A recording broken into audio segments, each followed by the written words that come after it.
welcome to the weekly market wrap-up. I'm Hannah Bernard. It was another rough week for the equities market, with the major indices losing more than 2% of valuation out of the starting gates. Things did improve by midweek, but we have to ask, will Wall Street's latest one-off performance be enough to fend off mass panic? Let's find out. The major indices are still finding themselves running behind their opening week performance, even though Thursday's market action offered some respite, with the S&P 500 leading the way, closing up 1.24%. The Dow regained 188 points to close up 1.22%, and the Nasdaq also gained on Thursday, closing up 1.14%. Canadian markets followed the U.S. trend this week, taking a huge dive earlier in the week and then bouncing back, with the TSX closing on Thursday up over 153 points to close at 13,713. The TSX Venture Exchange also regained losses, closing up over 10 points on Thursday. So what's behind this market panic? The biggest risk facing the financial system stems from emerging markets, particularly in Asia, where Chinese financial and manufacturing data continues to cause damage, fueling bearish sentiment worldwide.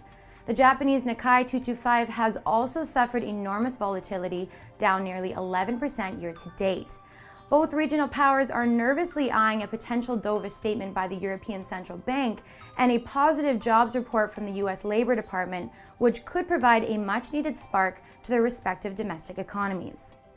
While economists polled by Reuters are expecting a 150% improvement in U.S. employment numbers, Japan's Daiwa Securities warns that another soft month could devastate global equities. With so much hanging in the balance, investors are urged to consider protective measures for their portfolio. All right, let's move over to winners and losers and our picks for the week. The winner for this week is Sprint, ticker symbol S. Sprint was able to buck a 6-day losing streak with an 8.4% move on Wednesday, placing it at number 7 of the top 10 stocks traded on the New York Stock Exchange that day. A large contributor to Sprint's single-day performance are rumors that it's close to securing a $45 billion debt financing deal in preparation for a takeover bid for T-Mobile.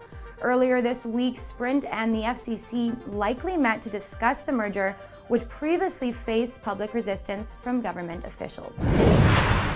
The loser for this week is Radio Shack, ticker symbol RSH. Investors dumped out of Radio Shack en masse on Tuesday and Wednesday, leading to a total loss of more than 10%. Despite a hilarious rebranding message that was aired during the Super Bowl and one that was well received by the general public, Radio Shack could not quell the rumor department, with the news leaking out that 500 stores are close to closure.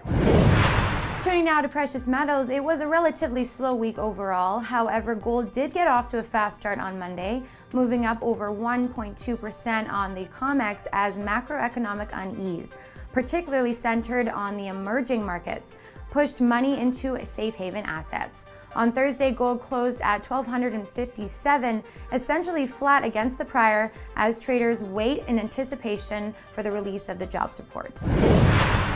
Silver also started the week on a positive note, but its biggest move came on Wednesday when it popped up 2%, which was primarily due to technical short covering. Thursday's market action saw a move up 0.25% to close 5 cents shy of $20. Finally, palladium saw a positive 1% move on Wednesday, which helped put a stopgap to 11 straight down days. Global economic concerns have been weighing heavily on palladium, which is primarily an industrial metal tied to fortunes of cyclical names. That's enough about this week. Now let's turn to BayStreet.ca's look at the week ahead and the snapshot of what analysts are forecasting for companies whose earnings reports are coming out next week. Here are 3 U.S. stocks to watch. On Monday, Hasbro Inc. comes out with an EPS estimate of $1.22. The company recently announced that they will be webcasting presentations from their annual investor event at Toy Fair on Friday. FireEye Inc. is out on Tuesday with an EPS estimate of a loss of 42 cents.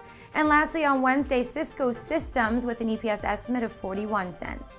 Last week, Cisco and AGT International announced a Smart City Global Strategic Alliance that will deliver the promise of the Internet of Everything through edge analytics and cloud technologies, dramatically changing the way cities are managed and safeguarded.